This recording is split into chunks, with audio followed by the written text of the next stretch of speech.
আজকে টি20 এর মাধ্যমে আমরা জানবো ক্লাস 8 এর ইংরেজি চ্যাপ্টার 4 এর প্যারাফ্রেজিং এন্ড রিফ্রেজিং এর যে টেকনিক, কিভাবে আমরা প্যারাফ্রেজ করব, রিফ্রেজ করব, একদম প্র্যাকটিক্যাল 4.3.1 এর যে অ্যাক্টিভিটিস সেটা করব। চলুন শুরু করা যাক।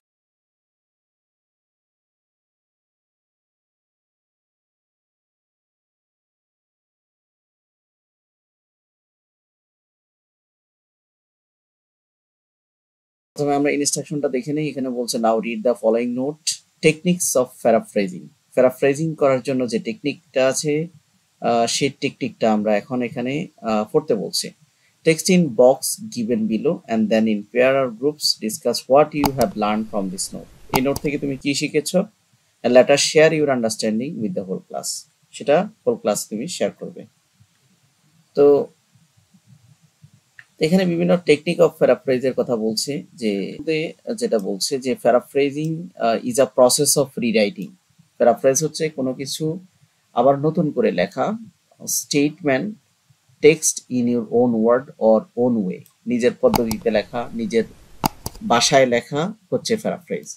When you paraphrase any text, যখন কোনো টেক্সট বা প্যাসেজ তুমি প্যারাফ্রেজ করবে, first thing you need to do is understand the meaning of the text. প্রথমে তোমাকে অবশ্যই অর্থ বুঝতে হবে। তারপর বলছে write the whole text in simple language. অবশ্যই সেটা সিম্পল ল্যাঙ্গুয়েজে, সাদাসিধে ল্যাঙ্গুয়েজে লিখতে হবে। Make sure that you haven't change any its original idea. তুমি প্যারাফ্রেজ করার সময় যাতে অরিজিনাল আইডিয়াটা হারিয়ে না যায়, অরিজিনাল ইনফরমেশনটা যাতে থাকে। And we can paraphrase a text following three this techniques. আমরা একটা প্যাসেজ, কিছু লাইন বা টেক্সটকে প্যারাফ্রাইজ করতে পারি তিনটা টেকনিকে।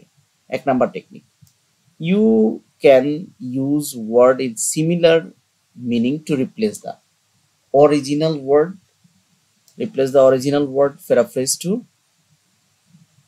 paraphrase to phrases to paraphrase the text, for example. প্রথম যেটা বলছে সেটা বলছে you can use word with similar meaning. Similar meaning ওয়ার্ডগুলা মানে সিনোনিম ব্যবহার করে আমরা কি করতে পারি, প্যারাফ্রেজ করতে পারি।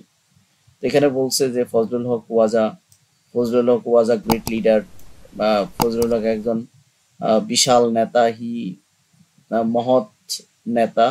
তবে he is a well known as Shere Bangla too, সে শেরে বাংলার মতো পরিচিত।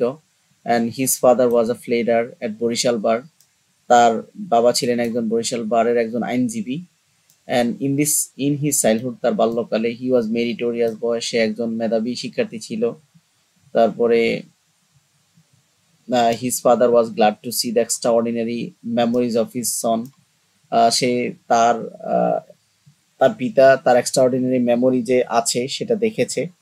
তো after paraphrasing using the similar word বা synonym word, the text will be, এখানে আমরা দেখতে পাচ্ছি এখানে বেশ কিছু পরিবর্তন আসছে। হ্যাঁ, তো কি পরিবর্তনগুলো আসছে আমরা একটু দেখে নেই। এখানে বিশেষ করে এখানে যেমন ফ্লেডার ছিল, এই ফ্লেডারটা পরিবর্তন হয়ে এখানে কিন্তু কি হয়েছে, লয়ার, আইনজীবী, এই কথাটা ব্যবহার করা হয়েছে। এরপরে বলছি in his self he was meritorious boy, এখানে মেরিটোরিয়াস শব্দটা ব্যবহার করা হয়েছে। এই মেরিটোরিয়াস শব্দটা চেঞ্জ করে এখানে ট্যালেন্টেড শব্দটা ব্যবহার করা হয়েছে। আবার এখানে এখানে গ্লাড শব্দটা আনন্দ, এটার পরিবর্তে এখানে ডিলাইটেড শব্দটা ব্যবহার করা হয়েছে। এমনিভাবে এখানে এক্সেপশনাল শব্দটা ব্যবহার করা হয়েছে। এক্সেপশনালের পরিবর্তে এখানে প্যারাফ্রেজ করার সময় সমার্থক শব্দ, এক্সট্রাঅর্ডিনারি পরিবর্তে এক্সেপশনাল শব্দটা ব্যবহার করা হয়েছে। তো এটা হচ্ছে প্রথম টেকনিক।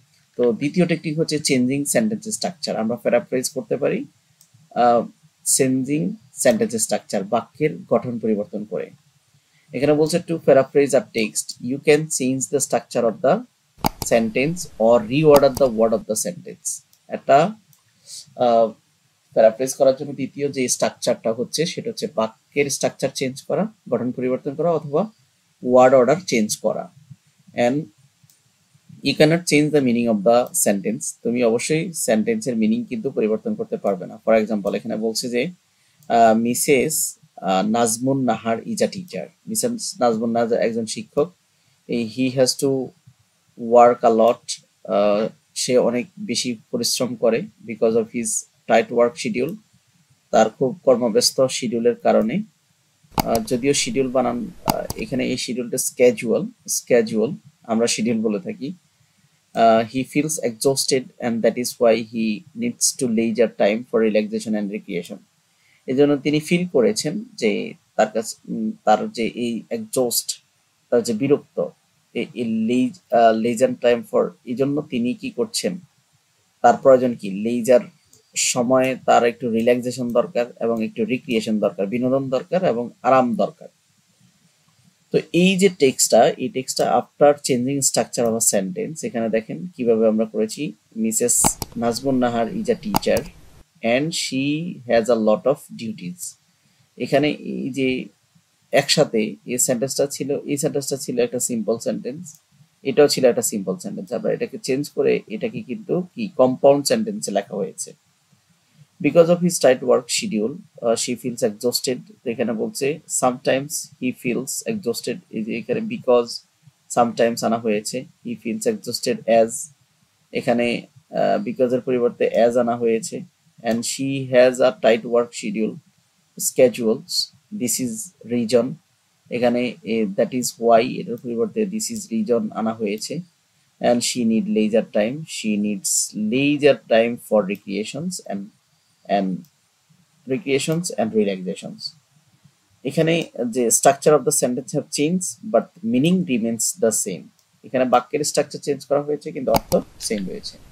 3 নাম্বার যে কৌশল, সেই কৌশল এডিং অর রিমুভিং ওয়ার্ড, শব্দ যোগ করে বা বিয়োগ করে আমরা প্যারাফ্রেজ করতে পারি। তো প্যারাফ্রেজ করার জন্য এখানে বলছে another ways to paraphrase is to add or remove word from the text or sentences. এখানে আমরা দেখতে পাচ্ছি যে Purnima is a girl, she lives in remote village of Chittagong. Purnima একজন বালিকা, সেই চট্টগ্রামের একটা দূরবর্তী অঞ্চলে বসবাস করে।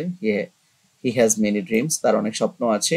One of her dreams is that one day he will have her own identity and support her family. একদিন তার নিজের একটা পরিচয় হবে এবং সে তার পরিবারকে সাপোর্ট দিবে, অর্থনৈতিক, সামাজিক, পারিবারিক সাপোর্ট সে দিবে। তারপরে এখানে বলছে due to poverty, কিন্তু দারিদ্রতার কারণে sometimes she feels it's challenging to fulfill her dream. সে দারিদ্রতার কারণে তার স্বপ্ন বাস্তবায়নকে চ্যালেঞ্জিং মনে করছে। এখানে বলছে যে আফটার প্যারাফ্রেজিং, এই যে প্যারাফ্রেজ করার পরে ওয়ার্ড রিমুভ করার পরে বা অ্যাড করার পরে কি দাঁড়াইছে, যে পূর্ণিমা ইজ ফ্রম রিমোট, এখানে পূর্ণিমা ইজ আ গার্ল এটা বাদ দেওয়া হয়েছে, রিমোট ভিলেজ অফ চিটাগং। এরপর বলছে she had many dream, among many of her dream, তার অনেক স্বপ্নের মধ্যে। এখানে বলছে যে long cherished one is established her identity, তার পরিচয় কি করা, তাকে নিজেকে এস্টাবলিশড করা যাতে তার নিজস্ব একটা পরিচয় হয়। And she plans to earn money and help family.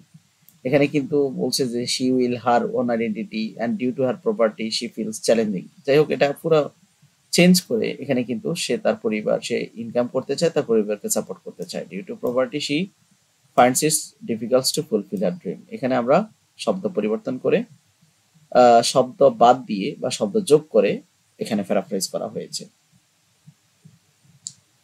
তো এখানে এক্সপ্রেশনে বলছে যে Purnima is a girl and one of her dream are remove. এখানে এই যে Purnima is girl and one of her dream এটা রিমুভ করা হয়েছে। On the other hand expression among many of her dream also bird and plants are added, এখানে এই বিষয়গুলো কিন্তু এখানে অ্যাড করা হয়েছে। তো এখানে বলছে so paraphrase text you have to, মানে একটা টেক্সটকে প্যারাফ্রেজ করতে হলে আমাদের কি করতে হবে, we have to use synonym, আমরা সিনোনিম ব্যবহার করতে পারি, চেঞ্জিং সেন্টেন্স স্ট্রাকচার চেঞ্জ করতে পারি, অ্যাড অর রিমুভ ওয়ার্ড, শব্দ যোগ বা বিয়োগ করতে পারি, but you can not change the original meaning বা original information or message of the text.